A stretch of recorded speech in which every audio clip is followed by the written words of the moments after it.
ایک مسئلہ یہ بھی ثابت ہوا کہ حیات النبی، کہ نبی پاک صلی اللہ علیہ وسلم اللہ رب العزت کے وعدہ پر لبیک کہتے ہوئے اس دنیا سے پردہ کر گئے، اور پھر اپنی قبر مبارک میں آپ آج بھی زندہ ہیں، اور اللہ رب العزت نے آپ کو وہ حیات عطا کی ہے کہ جو شہداء کی حیات سے بھی افضل والا ہے۔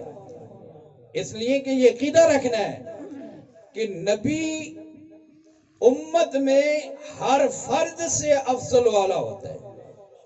نبی اپنی امت کے افراد میں سے ہر فرد سے افضل اور اعلیٰ ہوتا ہے۔ کوئی امتی نبی کے برابر نہیں ہو سکتا، کوئی امتی عمل کے اعتبار سے بھی نبی سے افضل نہیں ہو سکتا۔ تو جب نبی افضل اور اعلیٰ ہوتا ہے تو شہداء جو اللہ رب العزت کے قول کے مطابق، ارشاد کے مطابق، آیت مبارکہ کے مطابق اللہ رب العزت فرما رہا ہے کہ جو میری راہ میں کام آ جائیں تم نے انہیں مردہ نہیں کہنا، بل احیاء ولکن لا تشعرون، بلکہ وہ زندہ ہیں اور ایسے زندہ ہیں کہ تم شعور نہیں رکھتے۔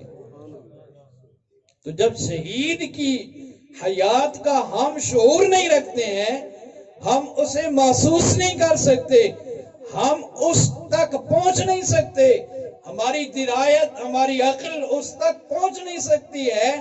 شہید کی زندگی ہے، تو جب شہید کی زندگی ہماری عقل، ہماری کھوپڑی میں نہیں آ سکتی، تو پھر نبی کی زندگی وراء الورا ہے۔ اور پھر خود رسول اللہ صلی اللہ علیہ وسلم فرمائے فَنَبِيُّ اللَّهِ حَيٌّ يُرْزَقُ إِنَّ اللَّهَ حَرَّمَ عَلَى الْأَرْضِ أَن تَأْكُلَ أَجْسَادَ الْأَنْبِيَاءِ۔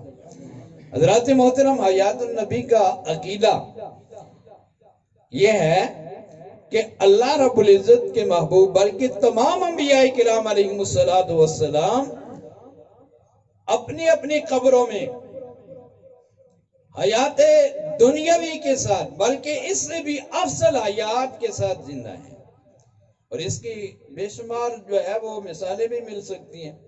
معراج شریف کے سفر میں نبی پاک صلی اللہ علیہ وسلم جب چلے تو آپ براق پر تشریف فرما دیں۔ ایک ہوتا ہے برق، برق بجلی کو کہتے ہیں۔ بجلی جو ہے اس کو ہم اس کا جو ہے وہ تصور نہیں کر سکتے کہ یہ کتنی تیزی سے جو ہے وہ نکلتی ہے، اس کی دوڑ کتنی ہوتی ہے، ہم اس کو ناپ نہیں کر سکتے۔ تو جب برق کو ہم نہیں سمجھ سکتے تو براق جو ہے وہ برق سے بنا ہے۔ براق کی تیزی اور اس کی رفتار یہ ہے، خود نبی پاک صلی اللہ علیہ وسلم نے فرمایا کہ میں اس سواری پر سوار تھا کہ جس کی نگاہ جہاں پڑتی تھی وہاں اس کا پہلا قدم ہوتا تھا۔ تو یہ براق کی رفتار ہے، اور براق کی رفتار کے ساتھ نبی پاک صلی اللہ علیہ وسلم تشریف لے جا رہی ہیں۔ تو آپ نے فرمایا مررت بقبر موسیٰ، میں موسیٰ علیہ السلام کی قبر کے پاس سے گزرا، رأیتہ قائما یصلی، میں نے انہیں دیکھا کہ وہ اپنی قبر میں کھڑے ہو کر نماز پڑھ رہے ہیں۔ مررت بقبر موسیٰ ورأیتہ قائما یصلی، میں موسیٰ علیہ السلام کی قبر کے پاس سے گزرا، ورأیتہ، اور دیکھا میں۔ ایک ہوتا ہے نظر کرنا، ایک ہوتا ہے رویت، یعنی اپنی آنکھوں سے دیکھا کہ موسیٰ علیہ السلام قبر میں پڑھ رہے ہیں، یصلی، نماز۔ موسیٰ علیہ السلام اپنی قبر میں نماز پڑھ رہے ہیں، اور نماز مکلف پر لازم ہوتی ہے۔ جو انسان زندہ ہوتا ہے اس پر نماز فرض ہے، جو فوت ہو جاتا ہے اس پر نماز نہیں ہے۔ اب وہ مکلف نہیں رہا کیونکہ وہ اپنی قبر میں پہنچ گیا، لیکن موسیٰ علیہ السلام یہاں پر نماز پڑھ رہے ہیں۔ اور عاشقوں نے یصلی کا ترجمہ